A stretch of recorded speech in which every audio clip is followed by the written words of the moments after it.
qui dors, éveille-toi. Lève-toi d'entre les morts. Sur toi brillera la lumière, Jésus-Christ. Prions en paix. Seigneur notre Dieu, qui par ton Fils a donné aux hommes la clarté de ta lumière, accorde-nous durant ces fêtes pascales d'être enflammés du désir de ton royaume. Que nous puissions parvenir un jour aux fêtes de l'éternelle lumière par Jésus-Christ, notre Seigneur. Jésus-Christ est le même hier, aujourd'hui, éternellement. Il est l'alpha et l'oméga, le premier et le dernier, le commencement et la fin. À lui la gloire et la royauté pour les siècles des siècles. Amen. Que la lumière du Christ, dans la gloire de sa résurrection, chasse les ténèbres de nos cœurs et de nos esprits.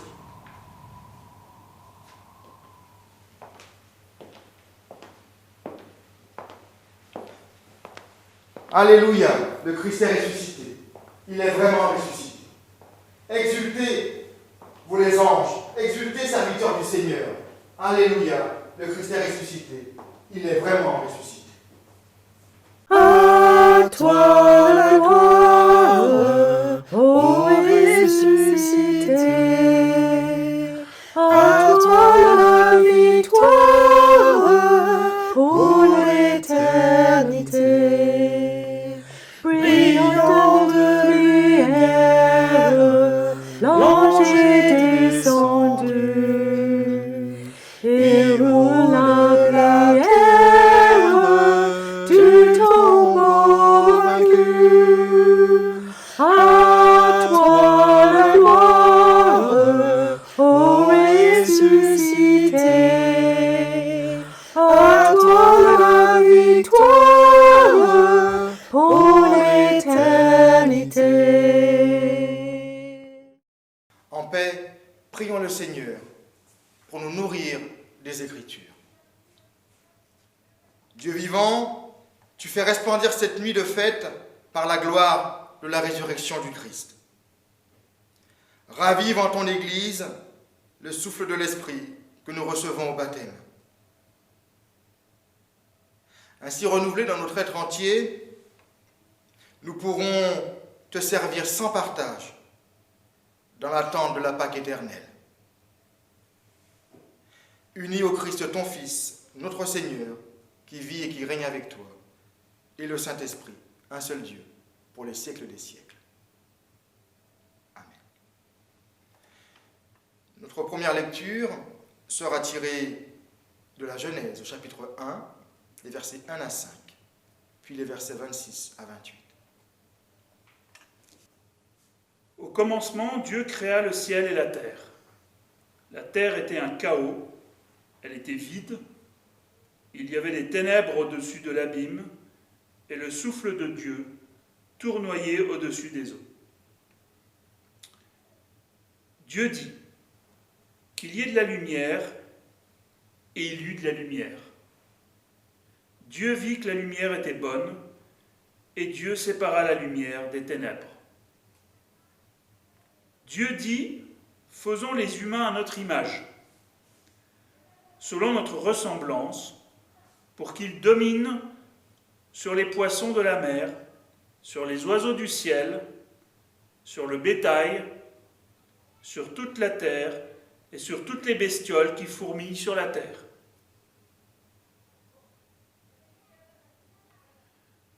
Dieu créa les humains à son image, il les créa à l'image de Dieu. Hommes et femmes, il les créa. Dieu les bénit, Dieu leur dit, soyez féconds, multipliez-vous, remplissez la terre et soumettez-la. Dominez sur les poissons de la mer, sur les oiseaux du ciel et sur tous les animaux qui fourmillent sur la terre. En paix, nous prions le Seigneur.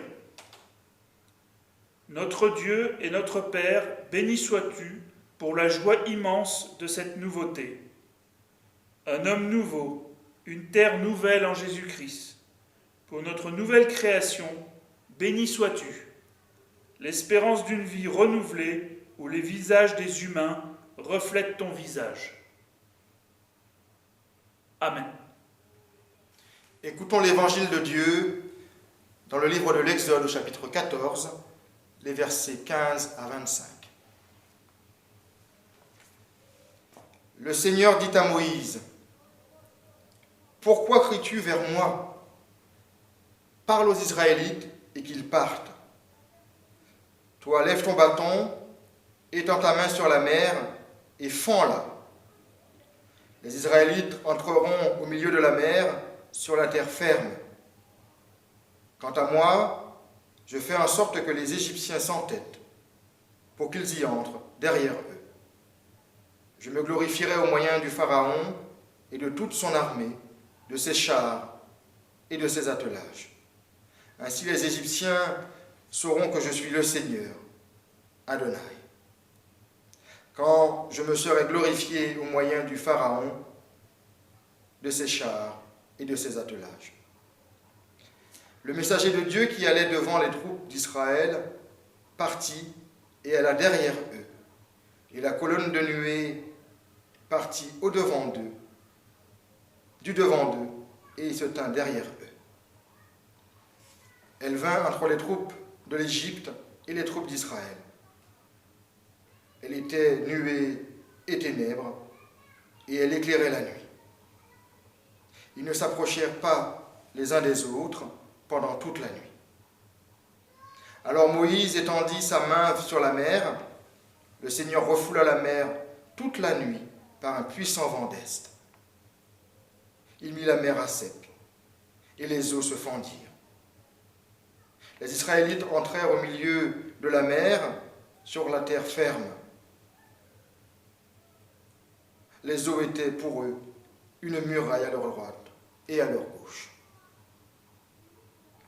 Les Égyptiens les poursuivirent. Tous les chevaux du Pharaon, ses chars et ses attelages, entrèrent après eux au milieu de la mer. Pendant la veille du matin, le Seigneur regarda les troupes de l'Égypte depuis la colonne de feu et de nuée. Et il frappa de panique les troupes de l'Égypte. Il enleva les roues de leurs chars. Il ne les conduisait plus qu'avec difficulté. Les Égyptiens dirent alors, « Fuyons pour échapper à Israël, car c'est le Seigneur, Adonai, qui combat l'Égypte pour eux. » En paix, prions le Seigneur. Seigneur notre Dieu, dans la lumière de l'Évangile, tu as donné leur sens aux miracles accomplis sous l'Ancien Testament. La mer Rouge est le symbole de la fontaine baptismale et le peuple délivré de la servitude est la figure du peuple des appelés. Fais que par leur foi, tous les hommes participent à la bénédiction d'Israël et soient régénérés en recevant ton esprit par Jésus-Christ notre Seigneur. Amen. Nous dans le livre d'Ésaïe au chapitre 55, versets 1 à 5. « Ô là, vous qui avez soif, venez vers l'eau. Même celui qui n'a pas d'argent, venez acheter et manger. Venez acheter du vin et du lait, sans argent, sans rien payer. Pourquoi pesez-vous de l'argent pour ce qui n'est pas du pain? Pourquoi vous fatiguez-vous pour ce qui vous ne rassasie pas? Écoutez-moi donc, et mangez ce qui est bon, et vous vous délecterez de mes succulents. Tendez l'oreille et venez à moi. Écoutez et vous vivrez. Je conclurai pour vous une alliance perpétuelle, celle de la fidélité envers Dieu qui est sûre. J'ai fait de lui un témoin pour les peuples, un chef qui commande au peuple. Tu appelleras une nation que tu ne connais pas, et une nation qui ne connaît pas accourra vers toi, à cause du Seigneur, ton Dieu, du Saint d'Israël qui te donne de la splendeur. En paix, prions le Seigneur. Dieu éternel et tout-puissant, unique espoir du monde, toi qui annonças par la voix des prophètes les mystères qui s'accomplissent aujourd'hui, inspire toi-même les désirs de ton peuple, puisqu'aucun de tes fidèles, sans le secours de ta grâce, ne peut progresser dans la vie, selon l'Esprit, par Jésus-Christ, notre Seigneur. Amen. Frères et sœurs bien-aimés, par le mystère pascal, nous avons été ensevelis avec le Christ dans le baptême, afin qu'avec lui, nous vivions d'une vie nouvelle. Nous renouvelerons ce soir notre profession de foi au Dieu vivant et vrai, à son Fils Jésus-Christ et à l'Esprit Saint dans l'Église. Telle est la foi de notre baptême. Faisons mémoire des vœux de notre baptême en écoutant les Écritures. Lisons l'Évangile dans le livre de Paul aux Romains, au chapitre 6, les versets 3 à 11.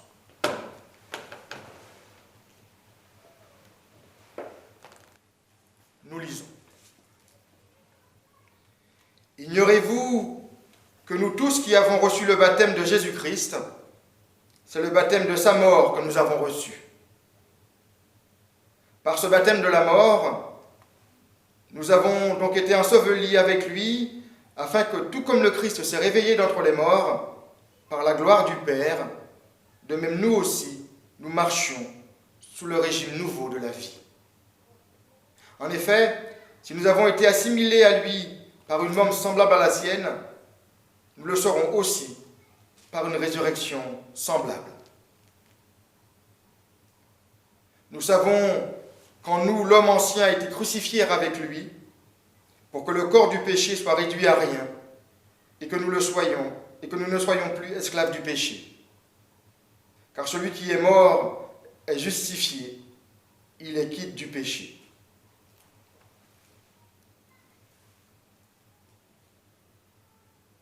Or, si nous sommes morts avec le Christ, nous croyons que nous vivrons aussi avec lui.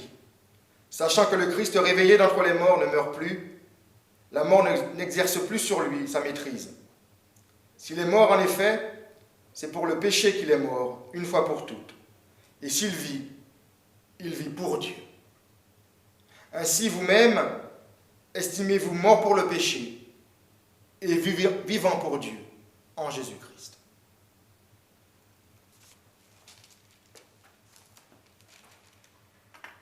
En paix, prions le Seigneur.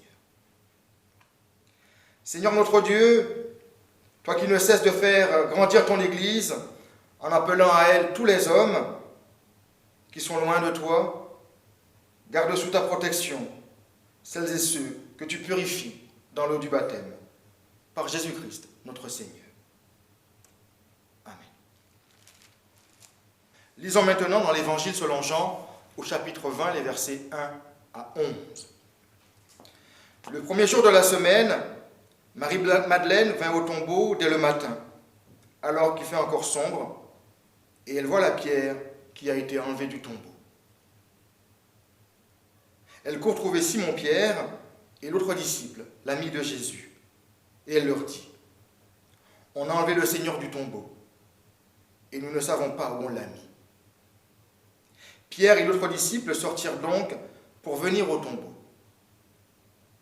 Ils coururent tous deux ensemble, mais l'autre disciple courut plus vite que Pierre et arriva le premier au tombeau. Il se baisse, voit les bandelettes qui gisent là, pourtant il n'entra pas. Simon-Pierre, qui le suivait, arrive. Entrant dans le tombeau, il voit les bandelettes qui gisent là et le linge qui était sur la tête de Jésus.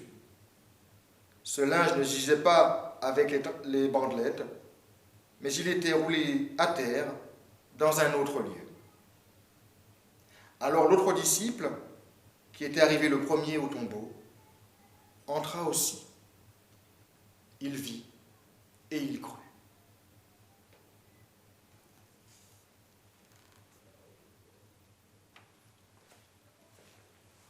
Frères et sœurs en Christ, nous cheminons ce soir vers le tombeau vide avec Marie-Madeleine, avec Pierre et avec Jean.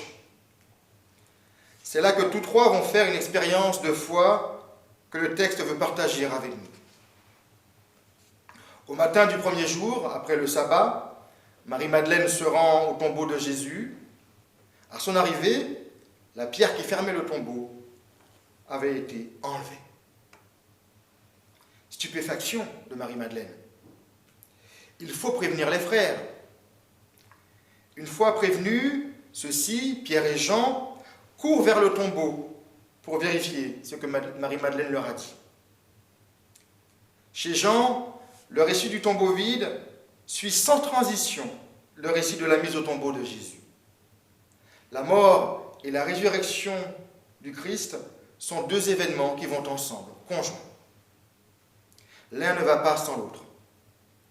Le vendredi saint se lit à la lumière de Pâques et Pâques se lit à la lumière du vendredi saint. Le récit se déroule un jour de la semaine, le premier jour de la semaine, à l'aube. Il fait encore très sombre. Tout se passe autour du tombeau. Ce que voient les témoins est capital. La pierre enlevée du tombeau, les bandelettes, le suaire qui était sur la tête de Jésus, ce sont autant de signes de la résurrection du Seigneur. Mais Marie et les disciples sont-ils prêts à accepter ce dont ils sont témoins, ce qui leur a été donné d'être témoins? Marie-Madeleine voit la pierre rouler et s'interroge, où l'a-t-on mis? Le disciple que Jésus aimait entre dans le tombeau, il voit et il croit. Il y a eu et il y aura toujours une tension entre ces deux approches du même événement. Pour Marie-Madeleine, le corps déposé là doit s'y trouver. Son absence est due à une intervention humaine. Où l'a-t-on mis? Qui a déplacé le corps? L'a-t-on volé? Le corps est quelque part, il suffit de le trouver. Mais une fois le mort trouvé, la foi en la résurrection de Jésus n'a plus de valeur.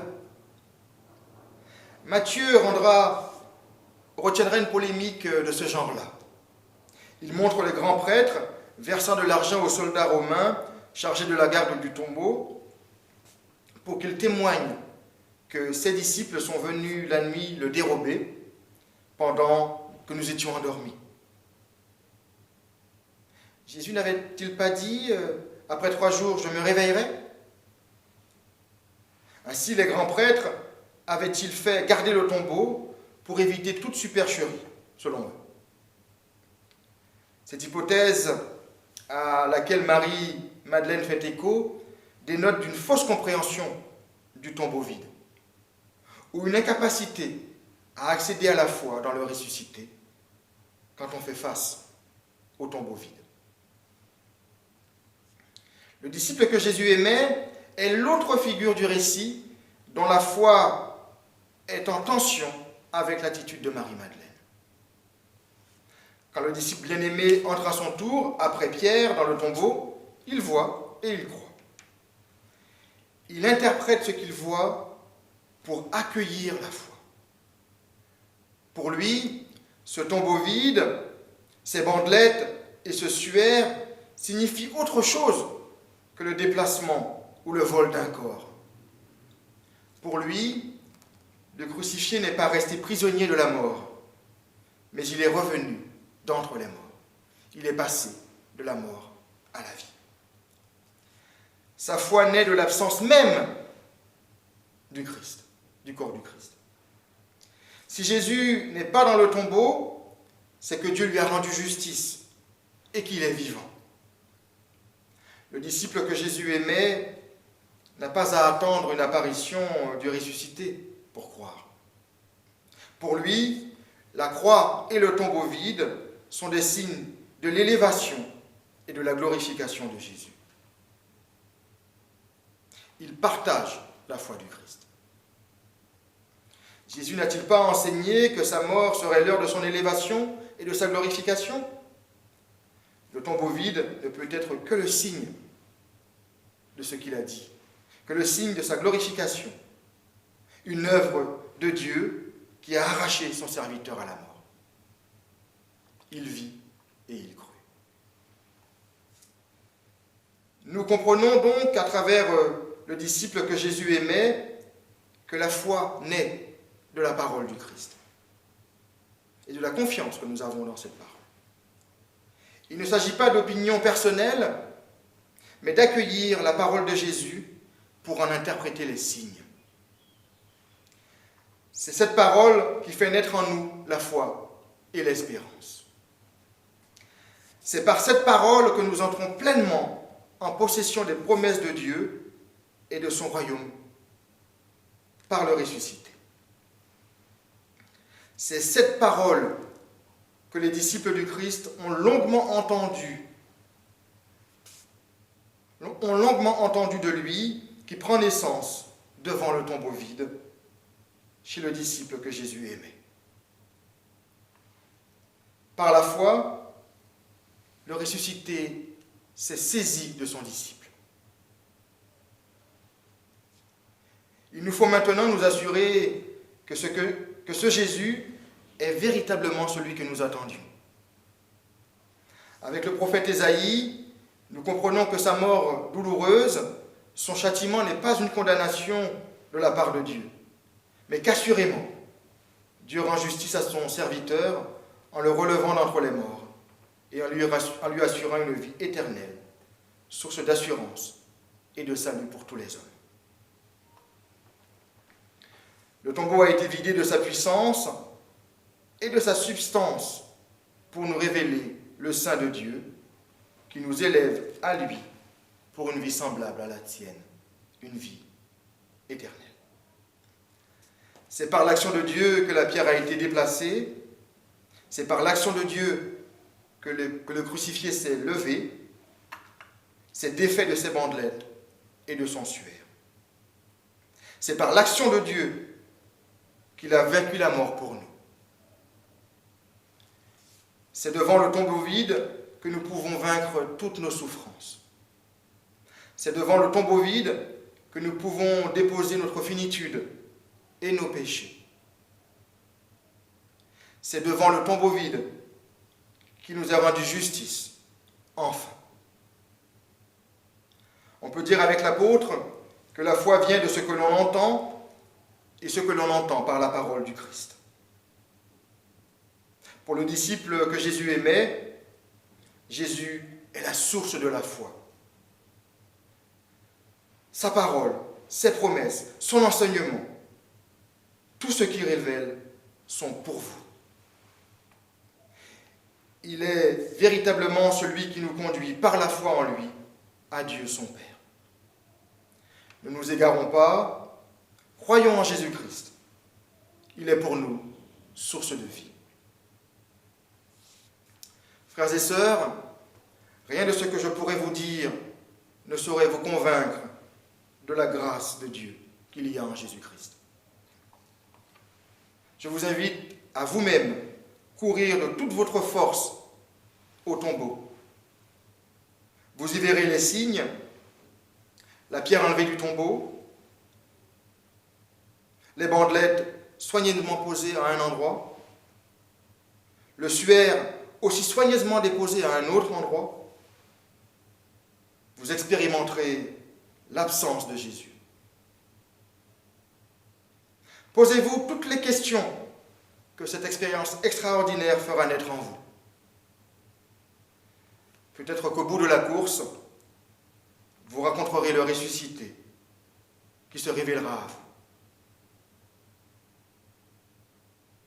Pour le disciple que Jésus aimait, qui vit et qui crut, Christ est ressuscité.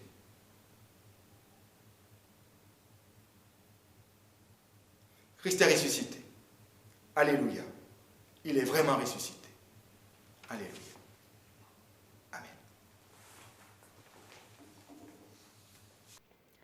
Vois le Maître c'est lui, c'est Jésus, ton sauveur, ton maître, on ne doute plus. Sois dans l'allégresse, peuple du Seigneur, et redis sans cesse que Christ est vainqueur.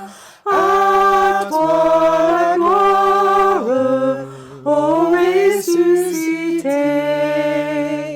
à toi la victoire pour l'éternité.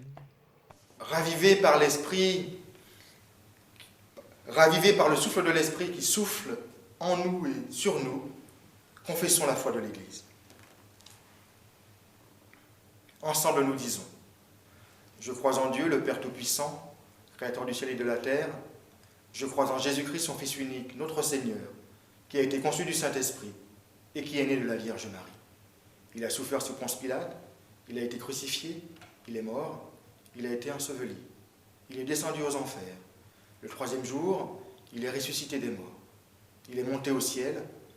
Il siège à la droite de Dieu, le Père Tout-Puissant. Il viendra de là pour juger les vivants et les morts.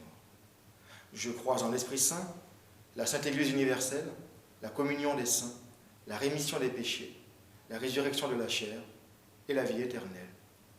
Amen. Ensemble, adressons-nous à Dieu les uns pour les autres. Jésus, notre Sauveur, pierre rejetée par les bâtisseurs, devenu pierre d'angle, tu fais de nous les pierres vivantes de ton Église. Nous te prions pour tous les chrétiens, afin qu'ils vivent dans la joie de ta résurrection, qu'ils soient signes visibles de ta présence. Nous te prions pour les responsables des peuples, afin qu'ils luttent pour la justice et la paix, afin qu'ils luttent pour la guérison de leur peuple, et qu'ils soient encouragés dans leurs actions. Nous te prions pour toutes les personnes qui souffrent, qui sont malades, ou pleurent la perte de notre chair, afin que ta résurrection soit pour elles secours et réconfort. Nous te prions pour le renouvellement de toutes choses. Seigneur, reçois notre prière, toi qui es béni pour les siècles des siècles.